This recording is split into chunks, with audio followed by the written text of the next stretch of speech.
Welcome to today's event. My name is Roger Keil. I'm the principal investigator of a major collaborative research initiative on global suburbanization, global suburbanisms, in fact. And we have a seminar series that's leading up to and going beyond a conference that we have in October, which is called After Suburbia. So we have Towards Suburbia and After Suburbia. And it's a bit confusing, but the towards happens also after. But I'll get to that in a minute.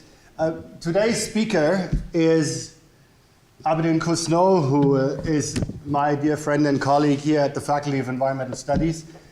And he joined the faculty as a professor in 2015. And he is currently also the director of York's Center of Asian Research, YCAR. Before he came to York University, he was the Canada Research Chair in Asian Urbanism and Culture at the Institute for Asian Research at UBC. His highly respected academic work draws upon a range of fields, including urban studies, history, politics, cultural studies, architecture, design, and geography. His research focuses on Indonesia in particular, and he is a speaker of Bahasa in Indonesia and Hokkien.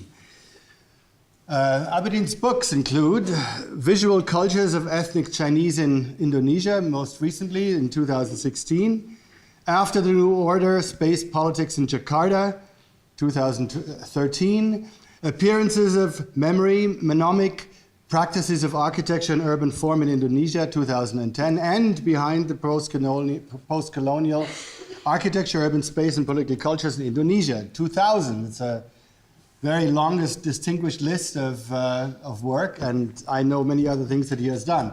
I want to mention in particular that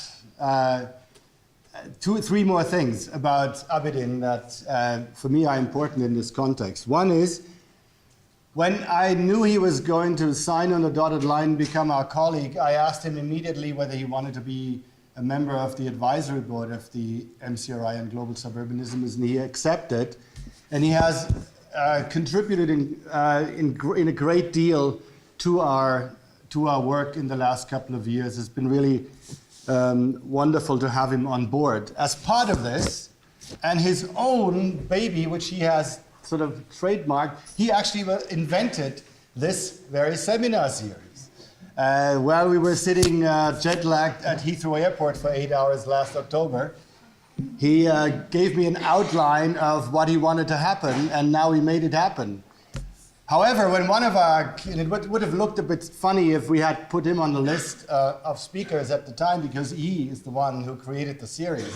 But then, in a way, fortunately, one of our speakers wasn't able to come because he had a conflict. So I went back to him and I said, well, Abidin, you know, we have a conflict. So can you be the one who is speaking? And I'm very glad that he actually accepted.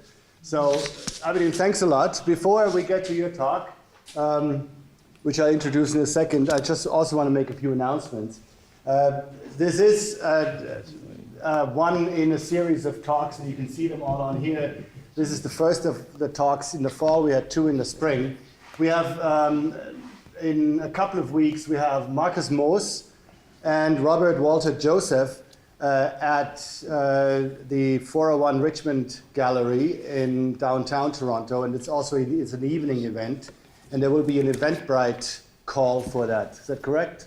Yeah, it's open. It's open already? It's already full. So it's already full. It's already full. So if just write us an email at suburbs or suburban@yorku.ca or to me at archive, and we'll see what we can do. But it's full. It's very popular. Well, and working on it, so. yeah. So, and there will be an exhibition and a book launch, and it's going to be a talk, and it's about this book that you see right here. So we have a preview, if anybody wants a preview, right over here. Then we have on October 11th, Rob Shields at the University of Alberta, who's also a speaker at our conference a week later, and he is a core member of our research group for global suburbanism, is going to speak again here in this room at the same time, 12:30 to 2 o'clock on October 11th. And then the conference, our final conference, is October 19th to 21st, in quick succession, called After Suburbia, Extended Urbanization and Life on the Planet's Periphery, which is going to feature work by a lot of people here in this room and many international scholars in suburbanization. We also have an Eventbrite for that one, which is now closed. But the same applies. If you want to get on a waiting list, please be in touch with us. And there is, if you want to circumvent the Eventbrite, there is a volunteer list. So anybody who feels like they're going to volunteer a few hours, please take that opportunity. Finally, I want to announce that under Abidin's direction, there is the Canadian Council for South Asian Studies conference happening at York University. As the president of the Canadian Council for South Asian Studies, Professor Kusno is chairing the organizing committee for that event, which is October 26th to 28th. So just a week after our conference, October 29th to 20th. It's right up here. That's right. All right, I've exhausted myself and your patience now. So without further ado, Abidin, Thank take it you. away. Thank you, Roger. Thank you, everyone, for coming. This is really unintended. You know, once you co-produce a series, you were not supposed to be the speaker, but you ended up have to come over and give a talk, which I'm actually quite glad about. So just before we get started, I really just want to, announce this to everyone, partly because this is about urbanism. But the conference is more than just about urbanism. We have about, I think, 5 concurrent panels. Right? There's one on environmental degradation, the whole ecological issues, 2 days, and there's one on memory, violence, the idea of forgetting. There's also one on governance. But this particular one is on urbanisms. One of the organizers is actually Kenneth. He's just down over there. And I want to emphasize that the admission is free. Yeah? So you just have to basically RSVP and then go to the room and join the panel. And there's also another interesting panel on October 26th. Basically, policymakers and academics talk about international relations issues. And that is going to be interesting because it's going to be like more talk show rather than presentation. And it's also open to public. I'm just taking the opportunity to make announcement here that there are many things going on in October. This is just a week after Global Suburbanism final conference. And so let me now just start. I basically have to thank Roger and the whole Global Suburbanism team. I have been in some way involved in some of the projects and they are very inspiring to me. One of which is this one, a book that just came out called What is in a Name, the whole Global Suburbanism series. This is interesting. We, with the co-author, have a chapter in this book. It's really about the ways in which what we call representation produce reality. Like you have name first, and then that name somehow produce certain urban form. Yeah.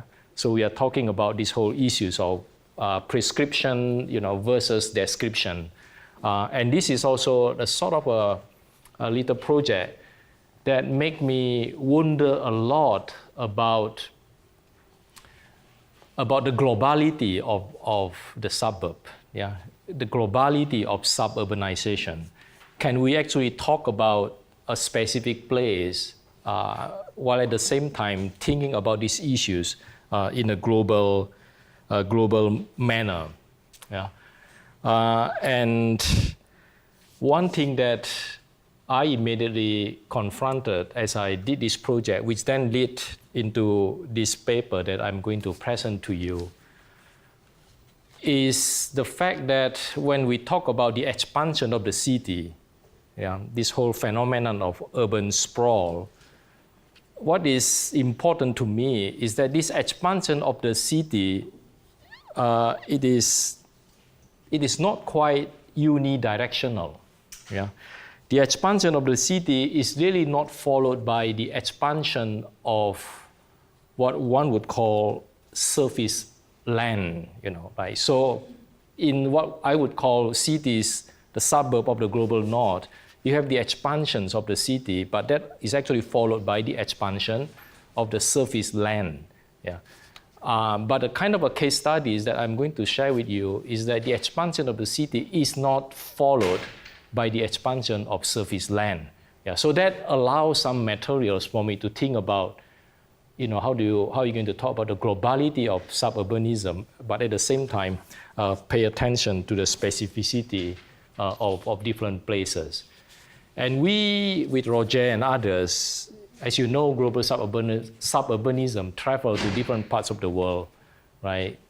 They have a project in Latin America, most recently in India, and we went to South Africa, and there was also one trip that I had the privilege to go with the whole team is to Shanghai, right? And that is where, the whole questions of whether there's something called Asian urbanism or Asian suburbanism came up. Yeah? Now, this is highly problematic, as we all learn from the whole study of Orientalism and so on and so forth, how specific Asian suburbanism could be. But the whole, what you might call even, an explicit or unspoken debate is over these issues of conversion and diversion, right? Whether the world, in fact, is unifying through certain production of urban form, yeah, or in fact we are producing more different kind of urban form and urban history. So I somehow have to take certain position.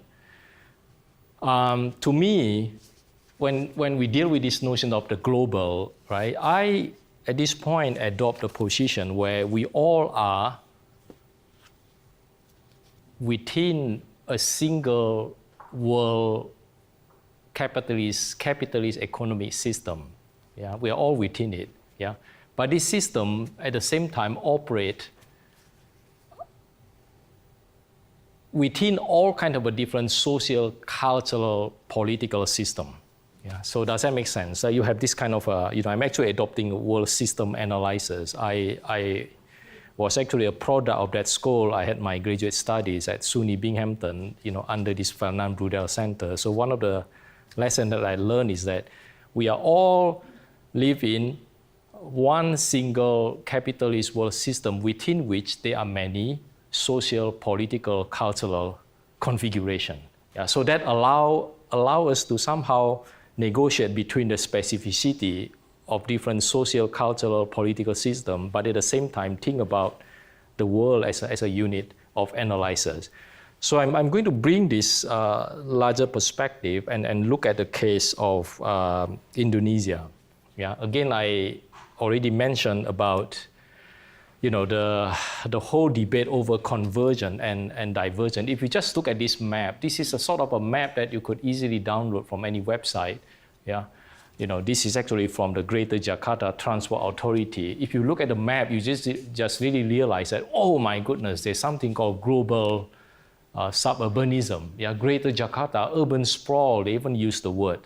Yeah, so it seems like, all these cities is actually expanding to different parts of the Greater Jakarta. Yeah, this is the map of what we call the city, and this is the greater area, and you begin to see all these major dot, supposedly residential area, and some of them are actually industrial zone. And again, the bigger question over here is that little thesis that I have is that this expansion of the city, is not followed by the expansions of the surface land. So that raises a major issue over here. And when we talk about different places, we always confront this with this whole debate over comparative urbanism. If you look at the place in Southeast Asia, we would always have to refer to the work of Terry McGee. And it's a kind of interesting that Terry McGee is one of the sort of earlier group who try to come up with this idea that what is going on in Southeast Asian mega urban region is something that is quite specific, something that is not quite like what we know as suburbanization. Yeah, So therefore, he come up with a term called desa kota, which is basically the rural and the urban, and then when they mix together, you produce what is called then the rural-urban region, which is the desa kota itself. And it is very interesting for someone who came from the West Coast, UBC. You have a group where Terry McGee, somehow cultivate. They don't use the word the suburb to understand what is going on here. They use the word the peri-urban, right? So that in itself already poses a very interesting question. Maybe for them, peri-urban represent something more useful, something more specific to the region than the idea of the suburb, suburbanization. Yeah. So that is a little resistance within the global suburbanism project, right? That we don't want to be subsumed under this major category called the suburbanization. We want to understand something called the peri-urbanization. And that whole idea of desa kota, the mix between the urban and the rural, creates some kind of a hybridity. And the bigger question that has been raised in this whole debate over the generality of peri-urban or the specificity of peri-urban is whether this notion of desa kota, this hybrid space, is transitional, or is it going to be a unique, quote-unquote, permanent feature, of this greater region? That is the one that they couldn't resolve. They are okay with differentiating themselves from what we call the global north suburbanization phenomenon, but they couldn't come to an agreement whether this is something that is unique, is going to stay, or it is just transitional, meaning that in the end you would have something more like the suburbanization as is what is happening in the global north.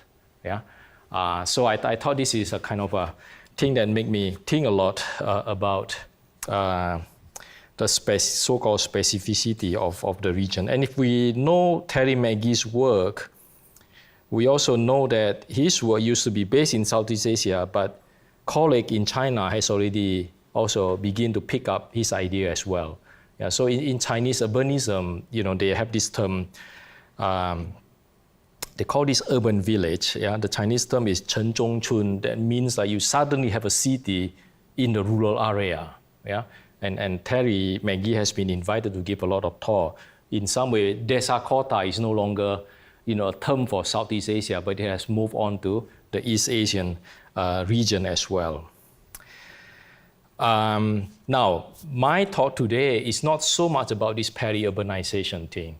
What I want to add in the debate over here is to somehow try to indicate that this process of the production of hybrid space in what Terry McGee called desa kota is not just simply a peri-urban phenomenon. It is actually a phenomenon that is already taking place in the urban core, inside the city itself. So in other words, we cannot understand the production of this kind of a hybrid desa kota peri-urban area without understanding the processes that has been going on in the city itself. Now, this is an analytical map which we wouldn't be able to see in the general map of the city of Jakarta. The yellow is supposed to represent what is called the urban rural area, the kind of there's a new term, well, not a new term, it's called kampung, kampung kota. Kampung kota, kampung actually means the same word as in desa, but kampung is more located in the city, in today's sort of a terminology. So in what is called the city area, there's always these pockets of kampung. There's pockets of what you might call, urban village. And so that become quite interesting to me, that you could in fact use this way of analyzing this as a way to understand later on the phenomenon that is going on at the peri-urban area of the city. And let me just see what I have here. So therefore, I inevitably have to confront with a settlement here, represented by this yellow mark here, an area that is called kampung. And inevitably, if you look at the map itself, we already construct some kind of a binary framework. Yeah? This is how powerful a map can be. If you make two colors, you already create, one is the kampung, which is different from the other area. So that sort of a binary framework begin to emerge. And so the easiest way for us to understand the notion of kampung, I'm actually lumping together the diversity of these communities over here. For those who are doing other cities in the global south, you would recognize other terms such as favelas, shanty towns, they call it popular settlements, squatters, sometimes they call it irregular settlements, sometimes illegal settlement. Settlements that are associated with this notion of lack, yeah, and also, neglected, and one could also somehow basically say this is an area that is totally neglected by city managers, the incapacity of the city to deal with this migration, the huge migration, and a kind of an occupation of space. So it's a geography of lack, some people will put it. But I should warn everyone that kampung is more complex than that. Yeah, and we will come to that. But nevertheless, when you you're pushed to analyze geographically, you are, forced to come to make some generalization that they all look the same, but they're actually quite different from each other. It's quite fragmented. But nevertheless, at least there's this category called the kampung. Okay, and what I want to propose right now, if you look at the literatures on kampung, a lot is about, the good literature, yeah, would look at this as a phenomenon of what we might call domination, yeah, power relation. There's a group of people who are in some way they live in the margin at the center of the city, and they are quote unquote in some way exploited, and they are neglected, and so on and so forth. So the thesis of power and domination, in fact, is a very good one. You can begin to think about resistances as well. But what I want to discuss and hope to develop is to invite myself to think about this, the formation of kampung, as having to do with the art of governance. Yeah, art of governance. I'm more intrigued by the stability of the system itself. Yeah, the fact that this kampung continues to exist for many, many years. Yeah, there were a lot of demolition, a lot of eviction that is part of the daily experiences. But at the same time, there are always this continuing construction at the same time. Not necessarily in the same place. It could be in other places as well. So this map can change all the time, depending on how you analyze it. Yeah. So I'm intrigued by the fact that the city, in a way, transformed very fast, modernize itself very fast, but at the same time, it is also very slow as well because of the existence of these communities. Yeah? So I'm more interested in seeing how you could begin to think about this, yes, about domination, but at the same time, maybe you can think about it as a strategy of rule, yeah, as the art of governance. I think that sounds a bit sophisticated, but that is what I am actually trying to do, and see if we could begin to understand this, what we call the popular settlement of kampung, as having to do with the kind of a collaboration, yeah, between capital, yeah, the state, as well as the community themselves, yeah, and see how they are somehow related to each other that produce this kind of a quote-unquote stability, in the context of rapid transformation of the city. Yeah. So that is the sort of a key question over here. Yeah, I should actually show you quickly a little map. This is actually from colonial era. Yeah, the one that has shades connote the kampung area. This from the late 19th century, and this is actually from 2006. Not a very good image, but somehow show So the consistency, or even the quote-unquote the permanency, the continuing destruction and continuing construction, it's going on. The geography change, but this kampung and the city relations continue to exist in a very interesting way. All right, so now let me move on to the second part of my talk, which is this whole idea of semi-urbanization. Yeah, it's just a way to make things a bit more sophisticated. Then you come up with this notion of semi, right? Now, semi, I'm actually quite inspired by some of the works that have been done in say, the world system analysis. If you remember some of the work, say, of Immanuel Wallerstein, we just discussed this actually in the morning because we have a seminar on global cities. This notion of semi-periphery, right? In world system analysis, semi-periphery is a very important concept. It's a political concept, not so much an economic concept. It is a sort of a concept that allows the core and the peripheries not to immediately confront each other. Yeah, its analysis is quite simple. Between capital and labor, there's a lot of relationship, very exploitative, very uneven. Yeah, but you have to think about how these very conflictual relations can be made can be stabilized, can be made less confrontational. And the key component of these relations is what he calls semi-periphery. Semi-periphery is like a little buttress so that the labor and the capital, they don't have to confront each other. It's an ideological space so that the labor would be able to imagine at one point, I may become part of the semi-periphery on the way to the core, to the core zone. Now, of course, world system analysis is a very worldwide geography. Yeah, I'm just trying to bring this very big scale perspective into just by looking at one geography. Yeah, it's just appropriation of certain theory. So what if we think about this kampung in terms of what is called the semi-periphery? Yeah, it's a sort of a concept that allows the city that is so divided to remain, quote unquote, rather stable.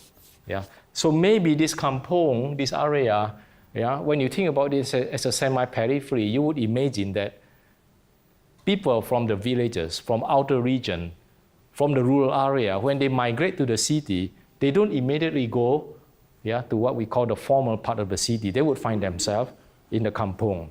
So kampung is like what, you remember this fellow, Dow Saunders, who wrote a book called The Arrival City. You arrive, and then you're supposed to move on. Yeah? So that is a kind of a little function of what we call the semi-periphery kampung. So people go to kampung and socialize themselves, urbanize themselves, and then with a kind of a hope that they will be able to move out of the kampung and then live in a sort of a more formal area. If not them, maybe their children. But there's this imagination that if I can move up, then I don't mind. To be at some point stay as the sort of a labor force, and hopefully in the end I will be able to move up. So that is what I mean by the whole ideological component of the notion of semi-periphery. It just allows you to feel like there's a transitional space. And so that is one concept that I pick up and then I try to apply to the analysis of kampung. So instead of oppositional between what you might call the urban and the rural, you have this zone called the kampung that somehow helps stabilize these very oppositional relations. And the second concept I am using has a lot to do with the semi-proletarian household. Another semi. This also came from world system analysis. Now, this is an interesting concept, really. Semi-proletarian household as an income pooling unit. There's a simple way to do this. The whiteboard is being blocked by this image, but you just have to imagine, right? Say the mother is here, the father is here, the child. This is a very nuclear family. It's a very Western concept. But you can add more people here. Yeah. So say the mother, imagine there are more people, okay? So the mother, say, would be hired or work in a factory. So she would be the wage earner. Yeah. She can be considered as a formal worker in a factory. Yeah. And then maybe the father would be somehow, selling noodle maybe somewhere on the street. Yeah, street vendors, that would be part of what is called the informal sector. Yeah, and he of course contribute to this household expenditure. Imagine if you have a sort of a teenage daughter. The teenage daughter might actually be able to do some, say, babysitting, with the neighbor. And then the little boy, capable enough so he could actually sell newspaper maybe on the street. Yeah, and then you could imagine maybe there are also grandmother who would be baking certain thing and sell to the neighbor. So when all of this income come together, they become, they contribute to the household itself. Yeah, and so therefore, the key point over here is that the mother, who is the only what we call formal worker, work in the factory for an enterprise, can be paid quite low by the enterprise, partly because her livelihood is sustained by this larger household. Yeah, this is a kind of a whole idea of how the enterprise externalize the cost. Yeah, instead of taking care of the whole family, you just take care of one person with the idea that others will be able to support this worker. Now, we have to think about this in terms of the whole kampung, not the whole kampung. I mean, kampung is very complicated. You have many different neighbors. So they all live together. In some way, they create some kind of income pooling. Yeah? This doesn't have to be just a family. It could be extended family and so on and so forth. So this is what I thought, it's a very interesting concept to develop, to think about how the kampung is capable of sustaining itself, by understanding this another notion of the semi, but this is semi-proletarian household. Yeah, so they are, not fully proletarian. Yeah, it's semi, partly because of the mix of all this income and allow them to survive. The key point over here is that this kind of a system is not merely for the internal survival of the unit, but it is very important for the survival of the capitalist world system itself when you come to a larger unit. Yeah? And this is how the labor fee can be kept low by somehow inviting other informal sectors to contribute to the formal sector. And kampung as a space play a major role in the system itself.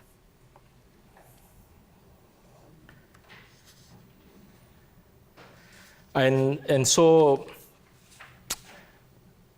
in a way, it makes sense to us when enterprises, say in the core, looking for a cheaper labor offshore elsewhere, they would have the tendency to look for places where they are semi-proletarian household, because that it become more favorable, because they are able to hire cheaper labor because the labor is supported by the household itself.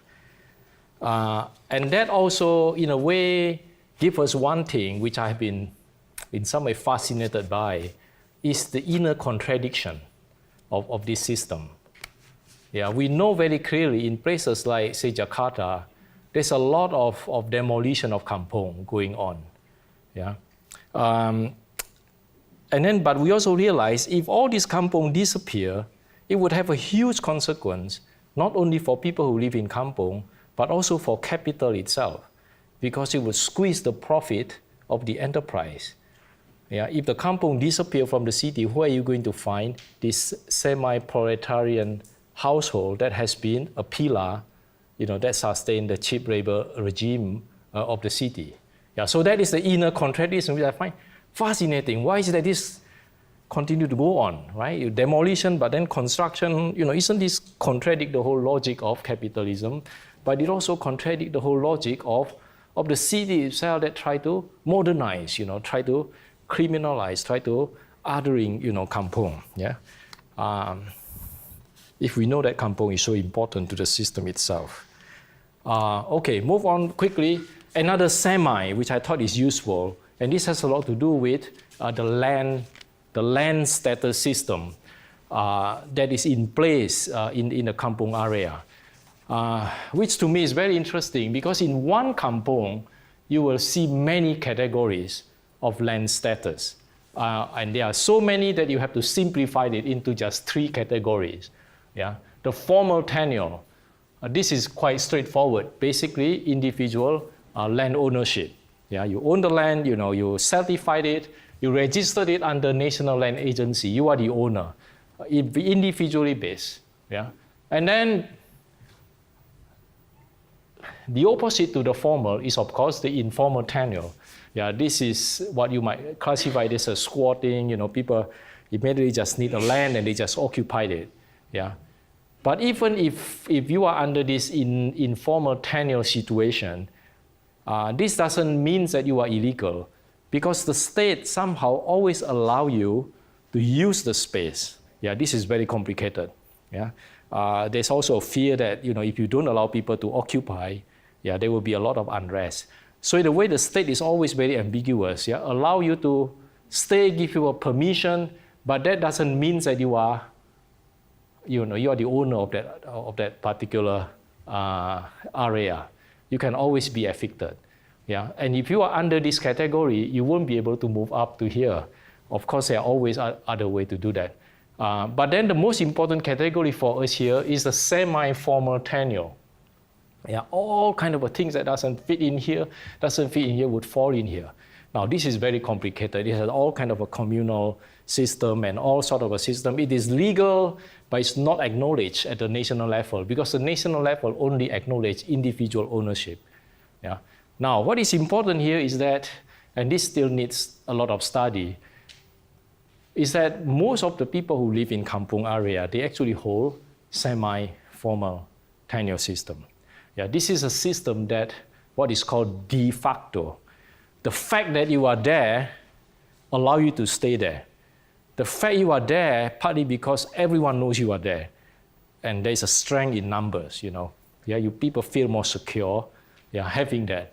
Yeah, and of course some people would feel very secure if they have the formal tenure. But the strange thing about land system in Indonesia is that even if you are the owner, you have this formal tenure status, that doesn't necessarily mean that you have full security over the land, because the state can always take it away for some kind of a development purposes. Yeah. So in a way, this becomes the safest. There's a feeling that it's not just de jure, it's de facto.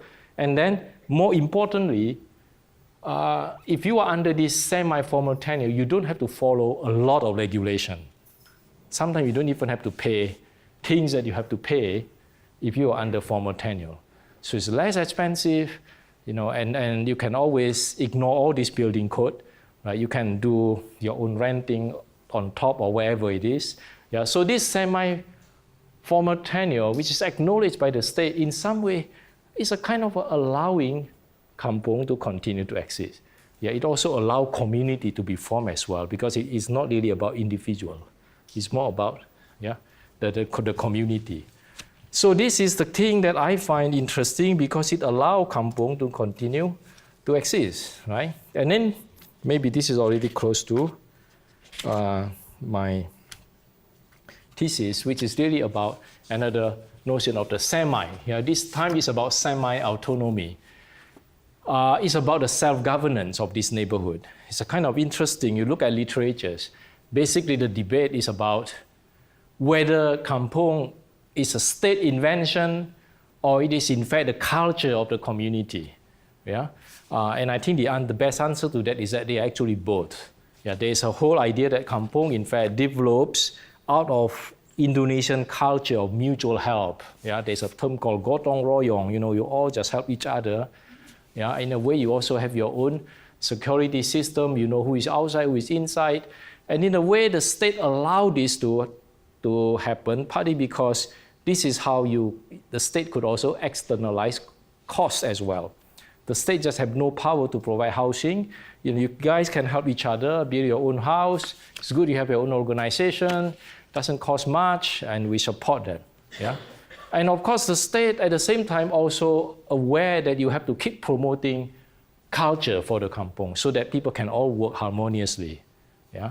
And another interesting thing when it comes to the state way of managing kampung is that the state also worry at the same time that if this kampung becomes so solid, so strong, yeah, it may become a political bloc, you know, which in the end might go against the state and also capital, because this is a place where you can generate many, you know, labor power. And so this is another ambiguity, another contradiction that you can see in the system. So on the one hand, you want to keep it as harmonious as possible, but at the same time, you want to prevent it from forming a political bloc. Yeah? And so that becomes really quite interesting. It's a contradiction, but it's a contradiction that also at the same time continue kampung to survive. Okay. I guess my maybe last part is about the relationship between the city and the kampung. You will see that this is another analytical map. The shaded area is the so-called the kampung settlement. The way the kampung relates to the more established area quite often is by way of cutting the so-called wall, yeah? So that there always this access from one area to the next area. You can feel the binary opposition over here, but at the same time, you can feel the connection as well. Yeah, those who live in a kampung would be able to work in the former area, and the former area would find it, you know, the developer find it very beneficial because there are cheaper food over there, cheaper labor over there, and in a way, they just allow this kampung to continue. So you see a lot of this secret cut here, you know. Yeah, it's a kind of a cutting the wall, but also cutting the cost as well. Yeah, you could put it that way. So this is the diagram that I'm still working on. I mean, it's still unclear. But they are all kind of a contradiction. I think the message here is that this whole city, the whole, you know, semi-urbanization thing is really to come up with certain understanding about the stability of the system, but also at the same time, the contradiction that could potentially jeopardize that stability. Yeah, I'm not quite sure if this makes sense even to me yet, but the state, you know, needs to expand, you know, its income and everything, needs to modernize the city, but at the same time, it has to keep this informal land market. It has to keep this kampung, right? Because this kampung is a way for foreign capital investment to come in, yeah, to allow, you know, to allow the capital to have the cheap labor that they could exploit. And from the capital perspective, right, there's a whole process of formalizing the informal land market. There's a whole process of land certification promoted by World Bank. If you read the whole thesis by Hernando de Soto, you know, like, oh, the kampung area, the land is not fully commodified, it has to be commodified, it has to be formalized so that individual can move on and become part of the whole system, yeah? But kampung land, when it comes to semi-tenure, this is what they call an incomplete commodification of land. So that is not quite good. So there's a whole push to formalize kampung land, but that is where the contradiction is. If you start to formalize it, what that means is that you also eliminate the social basis of kampung. And if that social basis disappears, that also means that the availability of cheap labor may become smaller. Yeah, so that is another contradiction to capital. When it comes to the contradiction of the kampung, there is a lot. Yeah, if you ask the parents, you know, do you want to live in kampung forever? Some say yes, but most would say no, you know. The children say, you know, why do I have to live here? I want to move on, yeah? So there's already an internal contradiction within kampung itself. So these are the, you know, three diagrams that allow me to start to think about, yeah, this whole semi-urbanization issues, and therefore this whole idea of semi-urbanity. And I am aware that I'm not here sharing with you anything on the suburban area, but I guess what I'm suggesting over here is that we could think about this process, yeah, in the way we think about the formations of many, what we call, the suburb area. Because the whole region, the suburb area, I hope I have the slides on that, but I actually don't have it maybe. Don't worry about this. This is another bizarre thing about land consolidation in Platinum Triangle, a very high-end area. But what is interesting to me is this queue here. Yeah, the queue here is, well, the name is correct, Baru Timur settlement. It's basically kampung area. We have all these 5-star hotel around, but there's a kampung inside, So that's why they call this how odd this world is. I guess I don't have the slide on the suburb, but the suburb is also increasingly become like the city, the way things develop. Yeah, the desa kota, the kampung, in the suburb. The suburb is in fact also served by these pockets, yeah, of the settlement. So I guess that is my presentation then. Yeah, thank you. Yeah, thank you, Abidin.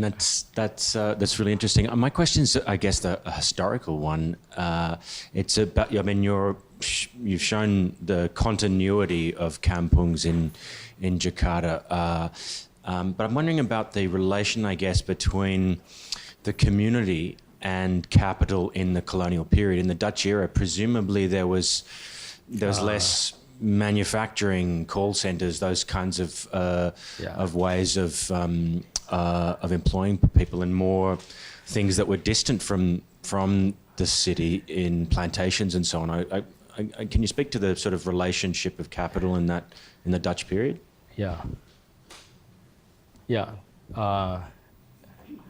Yes, thank you, Rafi. Can I respond to Rafi's question? I think this is really good because it does allow us to think about the whole formation in a more historical manner. The Dutch or the colonial municipality sort of a relations, to kampung is a very interesting one. And in fact, when we did this project on naming the suburb, we actually trace it to the colonial era. So I had to get someone who can do very quick reading on colonial archive. And what is interesting is that the kampung only came into a clear consciousness of the Dutch only in the early 20th century. And there's a lot of speculation of why only the early 20th century. Well, partly because there are all these documents, right? Well, first of all, that was the decentralization era where the city begins to have its own government. Whereas in the past, it's always the colonial state. The colonial state basically ignored the kampung area, considered as irrelevant. And what is relevant to them when they call planning the colonial city is actually planning the European neighborhood, which is really, really small clusters, yeah, very well, in some way, all kind of a quote-unquote modern infrastructure were there, the road. But the rest are basically the kampung neighborhood. And in a way, the colonial system is a system of indirect rule. Yeah, so you have all these different neighborhood, kampung neighborhood, indigenous neighborhoods, self-governing themselves. As far as they don't pose any political challenge, it's okay. It's just too expensive to organize everything. So it's a very partial planning sort of a thing. And the interest of the Dutch is merely about the labor. Yeah, you are right, the plantation. Yeah, the plantation quite often is not so much in the city, but it's a bit at the outskirts. You have a private estate, and they have their own way of governing the labor. And obviously, they use some part of the kampung over there.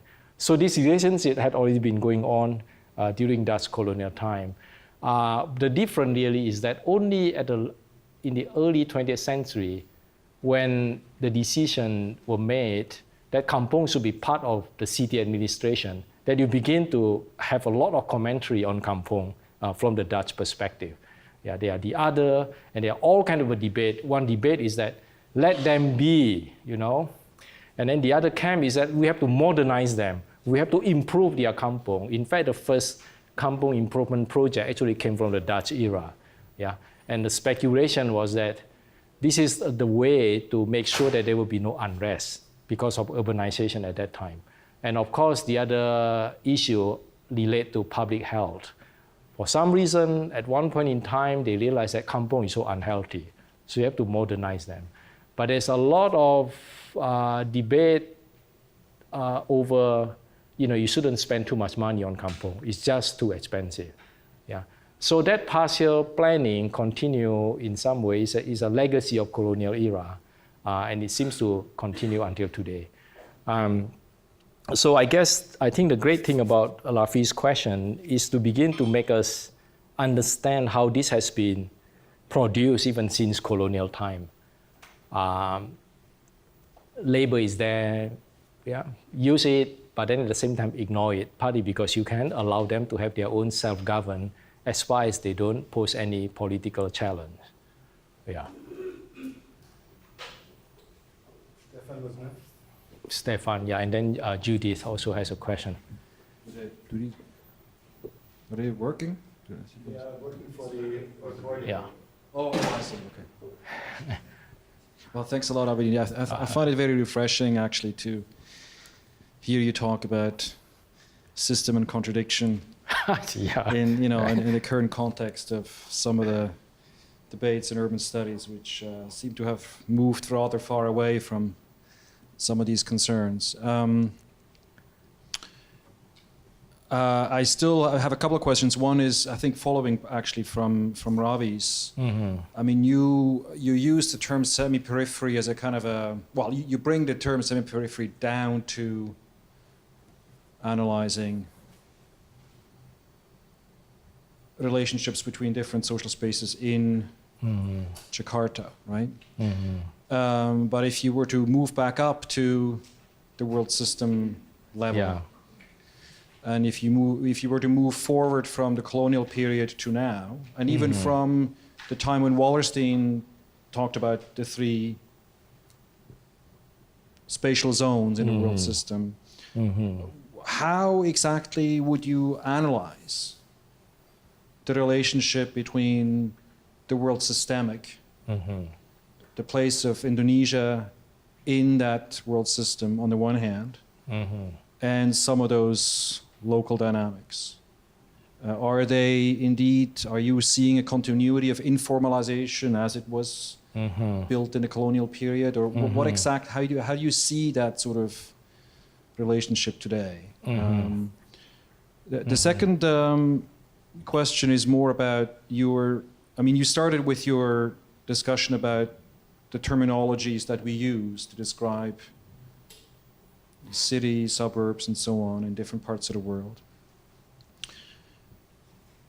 And you also used various terminologies, even though you continuously suggested that what you're describing are mixed kinds of morphologies, mixed social spaces, and so on. But you kept using, of course, terminologies like city, urbanity. And so I'm wondering, how do you use those terms? When you use the term city, what does that mean? And why are kampungs not part of your understanding of urbanity, as you seem to suggest? So maybe if you could elaborate a bit on that, on that question.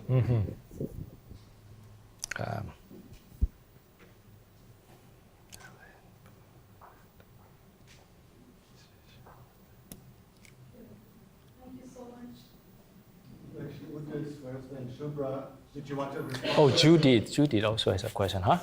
I could, but I could respond to Stefan if you want me to. Yes, I think because his questions were quite large. Quite large and so important. So- Bring us back to the world system analysis. Yes. My goodness. I think it'd be better. And I don't see everybody because there are pillars and there are two mics, so bear with me. Lucy and I will try to orchestrate that. So everybody gets a turn, we have quite a bit of time. Yeah, Stefan, I would need your help as well in my response here. I think what is important in Stefan's question over here is that, okay, move the scale up again to look at the world system here. My analysis is really trying to show the importance of what we might call informalization. that allow capital to survive, allow the state to work together with the capital, and also allow community to have their own survival system as well. And Stefan's challenge over here is, can you look at it in a broader lens, right? What happened with the notion of informalization? Now, what happened today, what is interesting is that informalization is also going on in what we call the geography of the global north. Yeah, you have to be able to be imaginative. When you do internship without pay, you are, I can't know what that means, right? If you do a lot of things, if you suddenly realize that you are only part-time worker, your work is only based on contract, you realize that the process of informalization is becoming worldwide. Yeah, it is not just about this place. I think that is a very important key issue. And one could think about this as, in fact, an indication of what Wallerstein would call the terminal crisis of the system. They would have to rely more on informalizations as a way for the system to restructure itself. Yeah? And when it comes to the case, to zoom it down again to the case of Jakarta, what I would predict happening is that in the end, it would reach the point when people would realize that this is not going to work, we are not going to move up, right? And then all this capital that is currently invested in Jakarta would move to other regions. And that would be the productions of another informal forces until it reaches the limit. Yeah. So I guess that is the, I think it is very important for us collectively to do some kind of a research working group to begin to look at these whole issues. Yeah, the whole labor formation, the whole informalization process, and the impact on geography, yeah, on the city itself. Now, when Stefan asks about, look, you are confused with the terminology you're using, which is very fair, which is really true. You say this is a mixed neighborhood, you use semi, are you suggesting that this is not quite urban? Don't you think kampung is actually very urban? Yeah? I guess one of the kind of things that I'm still working on, which I'm not so confident yet, is that if you remember, Marxist urban political economy, even Marx himself, make these two major points, basically about the urban root of capitalism. Yeah, there are two things that has to happen for capitalism to survive. First, it has to commodify land. Yeah? And the second thing, it would have to turn commoners into proletarians. Yeah? Now, these two things, what I'm trying to illustrate, these two things are not totally or exactly happening. Yeah? Because land are not fully commodified yet, because you have to retain this semi-tenuous system for the labor to survive. And therefore, for capital to survive too, to be able to restructure itself. And then, commoners to proletarians, with the thesis of semi-proletarians, that means that for capital to be able to restructure itself, to be able to continue to generate profit, it has to produce not so much proletarians, but semi-proletarians. Yeah? Maybe one person become proletarians, but others that sustain that person would have to be at the level of semi.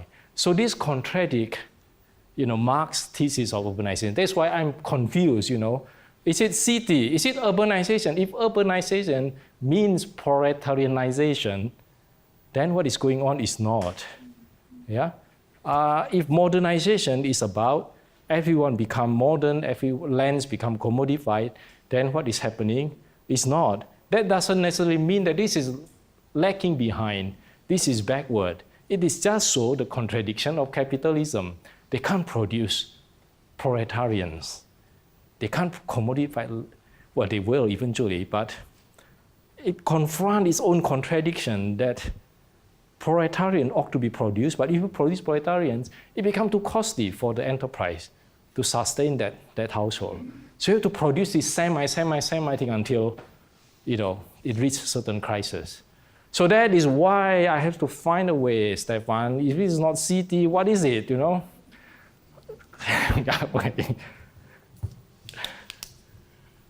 Thank Yeah, thank you, Abidin. Oh, yes, Ute.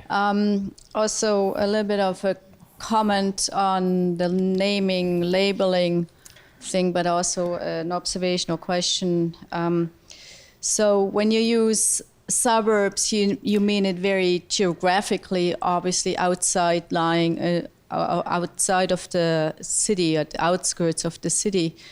But when we look at processes of suburbanization, we also see it in the city. So I think that with the terminology as what Stefan already alluded to or referred to, I think there is a little bit of imbalance in your presentation. I think that we have to look at urban region in more complex ways, and the language that we have, and that's where you started off with Richard Harris's book on naming what is in the name of the suburbs. How we describe the cities is very important, with which concepts we're using. So I very much like that you are using the world system theory approach to look at cities. But I think we also have to move to acknowledge what has been done since then. So in terms of our understanding of what is suburbanization and what is urbanization. But the observation, and maybe I would like to hear a little bit of a comment from you, is on your first and last description of the semi. So the last was the semi-urbanity, the model of capital, state, and land, and compare it to the semi-proletarian household. So I saw there a lot of similarities. The way that you described it, it only works if the system has overall the triangle or whatever you draw there. It only works if there is a semi-formal or informal factor in that diagram. So, and that is the same as you described in the semi-household, and I found that semi-proletarian household, and I found that very enlightening. And I think it also goes to the point that you just gave as an answer to Stefan. So. Thanks.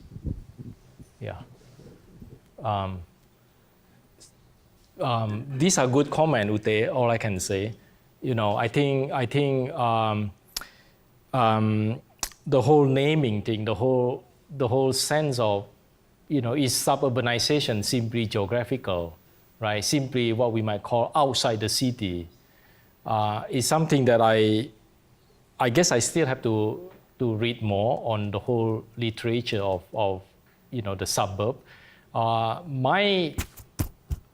The things that I have been learning from Roger through this project is that capitalism has reached a point where it has to expand, which is a very, you know, very familiar idea. But right now, the suburb is the space where you could trace a lot of contradiction. It's almost like the space where the crisis of capitalism is probably most visible. Right? That was when I was attracted by this project. I thought, wow, you know, this guy is going to look at what you might call suburban revolution. Remember that term you were using? I was just wondering, you know, the city has all been in some way, quote unquote, colonized, and the suburb, with all kind of a strange contradiction, it used to be a space of power, but now it's no longer the space of power. It's a space where you can trace crisis, you know. So when you bring in the world system analysis, then you would ask this question whether anti-systemic movement might actually come out from the suburb, you know. But then where is the suburb? Yeah. So that to me is interesting, and I haven't been able to quote unquote theorize or even conceptualize the whole notion of resistances, the whole notion of anti-systemic movement, you know, in this diagram. And whether the whole process of informalization now has to be conceptualized in such a way that it is really about the crisis. And that is where resistances might emerge. Yeah, not so much through proletarians anymore, but the semi-proletarians, quote unquote, household.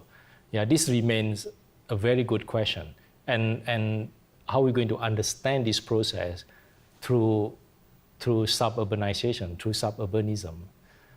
how different would it be, right, compared to what is going on in the so-called the urban core area? Yeah. So that, I think, would be a very interesting research project to look at. Yeah, the suburb, not just the space of capital, but also the space of the crisis of capital itself. Yeah, keep thinking, Ute. Thank you. Yeah.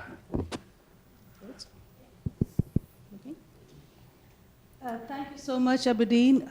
This was, fascinating, and it raises a lot of questions, many of which you actually have answered. So I don't have a new question, but I've been thinking along similar lines in the ways in which Raymond Williams in his book *A City and the Country* talks about the historicity and the persistence of the rural and the urban and the city and the country, despite all the transformations that take place. Right. And what you bring to the table is the kind of post-colonial lens to thinking about how these categories get reconfigured. My question to you is, I think, which you have answered, is how exactly is kampung urban? Why is kampung not rural? What is it? Sorry, say it Why again, is Subra? kampung not rural? Yeah. Or why is it not agrarian? In the sense I'm thinking about, what if we move the lens away from the urban centrism of this debate? Which is the way in which there has been an obsession with the urban. If you're thinking about the crisis of the capital and the transformation of capital and world systems, perhaps we need to learn in this global south, we might have to put our lens somewhere else to understand what exactly is taking place in this transformation of capital and the spaces of capital, which may not be urban but rural. And in fact, can we think of kampung as not urban, or what makes it urban? That's my one question. And the related to that is, you said there are significant differences between, historical differences between different kampungs. What would they be? What differentiates one kampung for the other? Is it the genealogy of tenure, land, occupation, labor? That's one. Yeah. And if that finally, and I think that's what Ute was asking, was the term semi-urbanity or semi-urbanization. Yeah. I understand where you're coming from, but kind of alludes to as if after semi there is a complete urbanization. Yeah. And That is the drawback, isn't it? And I'm thinking, Not some of us are final yet, saying, are trying to say, no, there are different, this is a teleology of thinking about urbanization, and some of us are thinking, no, this is an incomplete urbanization and is and may remain, I do not know, but I think the term semi has that half full, half empty gesture, and in the post-colonial context, you may want to think about that That's right. teleology of change. So, thanks. Yes, Subra, there are three very important things here you have put on the table. A lot to do with the status of kampung, isn't it? The first thing, I'm not following the order, but I will address all the questions. The first one is the diversity of kampung. Our little project right now in Jakarta is really to try to come to terms with the diversity of kampung, meanings like the internal divide in the kampung. In order to leave behind all these many scholars who are still romanticizing kampung, as being a very coherent, community-oriented neighborhood, quote-unquote, very self-reliant, resilient, and so on and so forth. We are trying to show that the kampung is being broken into pieces. Most of it actually came from the formalizations of informal land market, which is basically land certification, which is really to move communal land into individualized land. And then if you go around the neighborhood right now, you will see kampung that are totally ignored, running down, survive really on the basis of community themselves, to the kampung where you can actually find many high-end accommodation, really like hotel in the kampung, to accommodate those expatriates who are actually working in the business district. And so that is the diversity of it. And of course, the internal divide has to do with the fact that more and more kampung dwellers feel like it is more beneficial for us to formalize our status, right? Make it more individual. But again, we haven't done the research on that. There's a kind of a feeling that people feel it's better to just stay at a semi-tenure level because it is more beneficial for all kind of reasons, because full self-certification doesn't give you any security anyway. Because of the political economy of the state. Yeah? They're supposed to, land's supposed to be for social use. That is still there. So that is the diversity of it. I think it's going to be very interesting because it goes against all these homogenizations of kampung, yeah? To show the internal conflict. Yeah? Many youngsters, yeah, who live in a kampung, really, they only realize how valuable kampung is after they grew up. But the whole intention is to move out. To move to the real estate housing, with all kind of a thing. So that I think is probably a little bit on the diversity of it. And why is kampung not rural? I have hard time with that. I really like the question. And why kampung is not rural is the same as why kampung is not urban. Yeah? That is the part that I'm confused myself, Subrad. I would need your help on that, right? But there's a feeling that if you go to the city, you are actually leaving behind the rural, at least at the level of psychology, that I'm in the city, is this the city? This looks like kampung, is this quite a city? But the city is just next door. But there's all this annual festival, Islamic New Year, where you would really go back to your village, yeah, to heal yourself after all the damages you have done to yourself, which is a very key concept as well. Yeah? So in Indonesia, there's this whole notion of every year you have to go back to your village to heal yourself, right? Mudik, Judy, remember? Balik kampung is fully udik. After you come back from the village, you are healed, and you can do all kind of bad things again, Then you can go back again the following year. The urban-rural thing is fascinating. It's there. Subra, I think maybe we should just keep it that way, Yeah? And then your other questions about semi thing. I'm not very comfortable too with the term. Is it incomplete? One of the very last paper by John Friedman is about becoming urban. I've been thinking a lot, yeah? But semi, to me, I was just, in some way, find the whole concept of semi being a kind of a notion that is not so much incomplete, but it is a term to stabilize contradiction between the capital and the labor. I thought that is quite useful. It's a political concept. Yeah? Not quite yet, don't worry, keep working, At one point we may be there, but that is a very ideological term. Yeah? But I think that is precisely why it is so good to use, because it is ideological, yeah, semi thing. So it's not really a description of reality, but it is a political construct for people to realize that, take care of kampung. Without kampung, the whole city will be in revolution. The labor will confront the capital directly without kampung. Right? This is to also change the mindset of all these policymakers and the governors who just basically, look at Singapore, there's no kampung. Demolish all the kampung, put them at the outskirts and so on and so forth. But if you give this argument that take it away, there will be a revolution. Wow, then they will preserve kampung, please. Maybe. Yeah? So there's a little urban globe going on is to change that whole knowledge. Yeah? Don't romanticize kampung, but also don't criminalize kampung. We have to find a new concept. So that semi thing, maybe would work, but I do agree with you, it can be quite problematic as being incomplete and other stereotyping cities of the global south. Yeah. So if we're lucky, we'll soon have a special issue of a journal where the two, Shubra and Abidin's right. artists will be side by side, so can you read up on this argument? That's right. This question. I'm not saying it's an argument yet, but so we have a question over here. Thank you very much for your very interesting talk. I have two questions coming from an economic geography perspective. So question number one would be regarding the household unit you described. you put forward the argument that maybe the female is the one who's working in a factory and being the only one being formally employed, so to say, whereas the rest of the household unit goes about other work.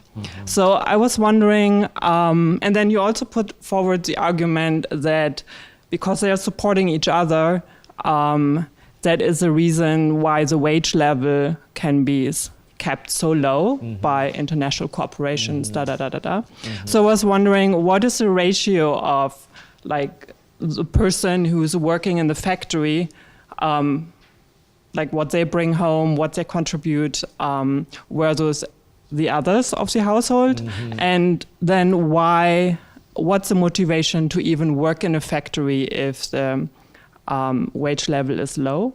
This is question number one. Question number two is more geographical.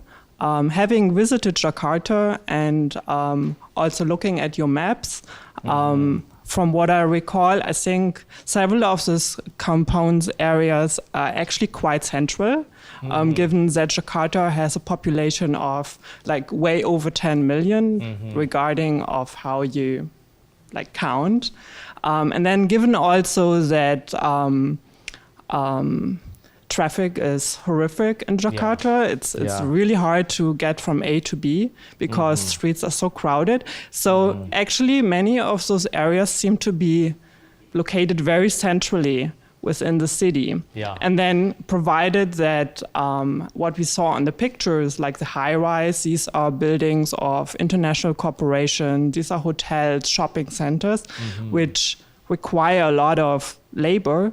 So I was wondering, I understand that you're studying the diversity like of compounds, but maybe you came across what you heard in your interviews or in what you found in your research. What is the relation between the working population of compounds and the surrounding areas who require professionals and service personnel?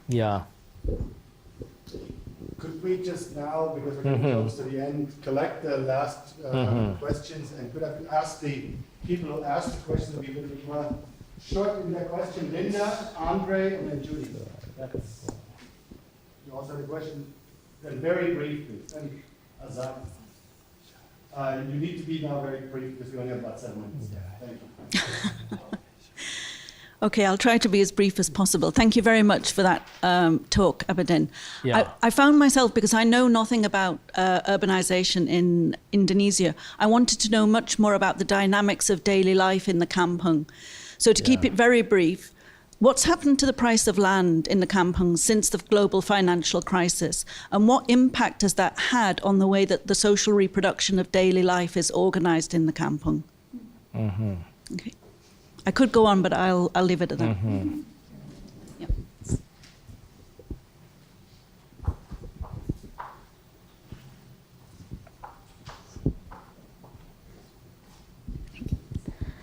Thank you, Abidin. Yeah. It was very interesting to hear your account of the Jakarta kampung, because I've parallel experiences in Malaysia, but also different.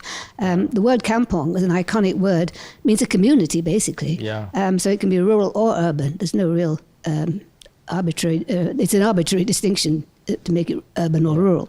But in Malaysia, as in Indonesia, the colonial situation, growth of urbanization, capitalism, very similar processes. However, in post-independence Malaysia, the kampung in some of the major cities, in Penang I know very well, and I think it's also happening in Medan, across the straits, there's been a tendency to more of the, as we mentioned, re-informalization, the kind of gentrification, and namely, and very powerful in Penang and in Medan, is the rise of the heritage movement. Badan Warisan, they have heritage organizations, and this has been a very strong impetus to redevelop the tradition, if you like. It is tradition, but they want to keep it in place. And there's still these, the old division of labor, economically, the interdependence, but on the other hand, it's something like Area Q, where you can build hotels now in kampungs. And in Malaysia, some of the kampungs were developed, and I don't know whether this is true, I'd like to ask you, what's the role of of Islam with wakaf land? Because many Malaysian kampungs are built on religious land, and therefore they had long leases and long and low rental rates. Yeah. These are now part of modern post-independence Malaysian state's policy to support the Malays. And of course, this is where it differs from what's happening in Indonesia. But I would like to know in Jakarta, what was the social basis of the kampung? Was it a religious, sub-ethnic, or other? In Malaysia now, it's pretty much Malay in the urban kampungs, which makes a difference. But are there other attributes that can be built on, not just the idea of a kampung per se, but also other lesser attributes which could be developed as cultural attractions for a modern economy, as you showed in the hotel building attempts. So I think the kampung is a very soft cultural idea which can be reappropriated for many uses. Right. And I think this is one of them. But you might want to look later on to what's happening in Medan, if it's still going on, because I was very much involved in that one too, for the heritage aspect. Aha. Medan seems to be very strong. Reinvention of tradition, or whatever you want to call it. There are many parallel words. Yeah. Okay. My questions are very brief. One of which is about we all know that Jakarta is experiencing boom right now. And you mentioned earlier in your talk that there is a lot of displacement and eviction happening. I wonder, with the three types of land tenure among kampung, is there variation in terms of eviction? Are there certain types of land tenure or kampungs where in certain village, some of these kampungs are perhaps more vulnerable to eviction? Also, I would like to know if, and you mentioned also earlier that there seems to be a support for kampungs. Is there a brewing sort of resistance against demolition right now in Jakarta? And lastly, third is, where are they, if they're evicted, where are they most likely located to? Can we think of suburbanization as a sort of, it's produced through this eviction of kampung villagers? Thank you. Yes. I have one question that the kampung you are talking, is it the slum area you are talking, something like that, or it is totally different? Because in Bangladesh, I find this such kind of arrangement is the capitalist, this wealthy industrialist area. There are some slum area developed where the cheap labor they live. So I also find the metropolis different. The capital is also developed. Metropolis, different places, different countries. So in 70s in Bangladesh, the garment industry based on capital city.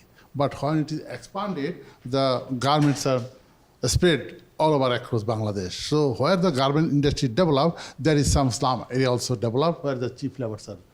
So my question is it like similar the term or is it a different thing? So it is and the second one is that the North America also suffering some unemployment issue and the cheap labor. So some of the state leaders, they also thinking that why not we also develop some manufacturing sector so that to reverse the manufacturing products from underdeveloped countries to developed countries. Then why this developed country also do not why not the such kind of compound, or not like compound, but different way, maybe we can say this, can develop some zone where the people can live in a low income, people can live there, and then they also serve to this industrial zone, something like that. So, I mean, you have 1 minute to respond. I think, so for example, we're going to continue this conversation. We do need to finish this at 2. I give him a minute or 2 to respond. But I want to point out that a number of the people in the room who have asked these questions will be back. Andre Ortega, for example, is one of our speakers on, I think, November 8th, if I remember correctly. He will be in this series, so the conversation continues. And there is the conference, where people, I hope, will have all kinds of conversations in hallways, and grab Abidin for more conversation. So if you could just summarize this incredible wealth of questions that we just had. Assam, sorry, Assam. Assam too, yeah. Assam, go for a tea with us. Yeah. Yes, that would be nice. Yes, I'm clustering the questions into three clusters. The one is on lead by Andres, the whole questions of eviction, questions of resistances. Yeah, and Judith's questions on identity formation in kampung. And there's another dimension. Linda has just left, but her question is about the impact of financial crisis on kampung, the dynamics of life in kampung, and in some way, the dynamic has a lot to do with your earlier question about, why would people bother to work in the formal sector when the informal sector is prospering? So I can start with that one. The financial crisis, which was really enormous, it really informalized further the whole economic system of the city. Meanings like it is not just about the tolerance of even the city governments over informal sectors, but the city has to also, and the government, the state actually have to produce space to allow kampung to grow. Yeah, so in an unlikely area, even like under the toll route, you give them permission to stay next to the riverside and next to the railway. Everything has to open up in order to accommodate those factories that were scaled down or closed because of financial crisis. And those factories were actually at the suburb area, quote unquote, But then because of scale down, everyone moved back to the city or go to the city, and the city has to accommodate that. So that financial crisis, a simple question to that is that there's a whole informalization of employment and also the production of more and more kampung. Yeah, and it would have to wait for, later on, 10 years later, the new governor comes in and has to, evict people. And that actually goes back to Andre's question about eviction. Yeah, the recent eviction has a lot to do with cleaning up kampung that are found in area that were not supposed to have kampung, like under toll road. So more related to infrastructure questions. The governor knows it's just too costly to evict kampung that is already there for a long time, because the social cost of it is enormous. They had tried a few times, but they realized that it's very costly, politically very dangerous. The latest governor already learned the lesson. So eviction become more and more difficult, which is very interesting. But when it got evicted, like, depending on who is the governor would set up all these high-rise apartments, and put them over there, modeling on Singapore. This is, the rental place, very cheap, and so on and so forth. But that, in fact, didn't quite work so well, because you basically discontinue the whole socio-economic life of the kampung itself. So resistances were always there. There's a long tradition of resisting eviction, and there's also a long tradition of demolishing kampung as well. But people know pretty well, let it be demolished, we will build again. And that is also another norm. So that is another dynamic of kampung. And the other one is about identity formation, which is very interesting. Judith, and it all depends on heritage. Yeah, and the cities, for the case of Jakarta, they are very careful. They know the most marginalized ethnic group is the Betawi population, right? So they create heritage for that population in order to reduce the possibility of unrest. Yeah. The numerical minority. You mean the minority group? The Betawi, yeah. So now they have the kampung Betawi and so on and so forth. So there's the whole promotions of kampung. And then the religion aspect is fascinating. I had a very brief presentation in geography department. It's called Invisible Geography, which is really to trace the emergence of many mosques in kampung. And I'm unable to do the ethnographic work of it, but it's fascinating because when you have a mosque, you cannot evict the kampung. What would it be? It's too costly. Yeah. So there's a lot of kampung, a lot of malls just 10 meters from another malls, right? So yeah, inside kampung. Yeah, the ethnicity thing is another fascinating subject to look at, Judith. But the religious aspect of it is just very interesting and still unable to make good sense of it. Yeah, that's right. Yeah.